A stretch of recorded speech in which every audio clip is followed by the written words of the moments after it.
Liquefied petroleum gas na o LPG ang gamit ni Ryan Salindo, usa ka street vendor diri sa Jensen, sulod sa 5 ka tuig. Lesasel matud pa kini itandi kaniadto nga nagahaling pa aron lang ang makaluto sa iyang mga baligya. Lisod sumala pa kining tipiron, ilabi na nga taod-taod ang iyang pagluto. Gani sulod sa usa ka semana, ang 11 kilogram nga LPG mulungtad lang sa 3 tud 4 ka adlaw.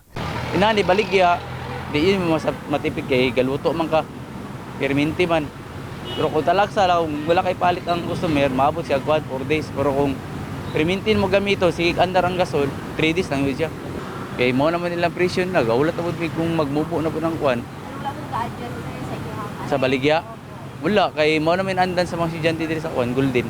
Kaya kung mag-adjust pa di po mahalin na ng kwan, kung mag-increasean mo ang baligya. Apan kung anaalang kini sa ilang panimalaya, makatipid man sumala pa sila sa pagluto, gumikan kahoy ang ilang ginagamit.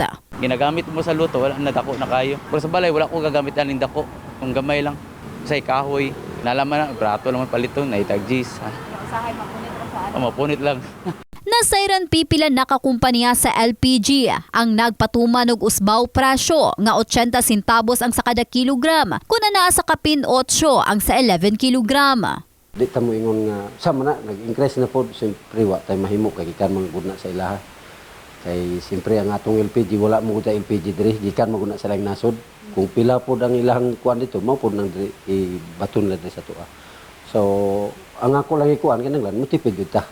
Samtang gawas sa LPG, duna usab pag-usbaw sa produktong petrolyo nga epektibo na karong adlaw. 40 centavos ang sa kada litro nga giusbaw sa gasolina, samtang 30 centavos sab ang sa kada litro sa kerosene ug 90 centavos ang sa diesel. Gani ang maong pag-usbaw, gumikan sumala pa sa bangi tali sa Middle East ug demand sa lana sa China. In the heart of changing lives, kini si Russell Jean Mantile, Brigada News.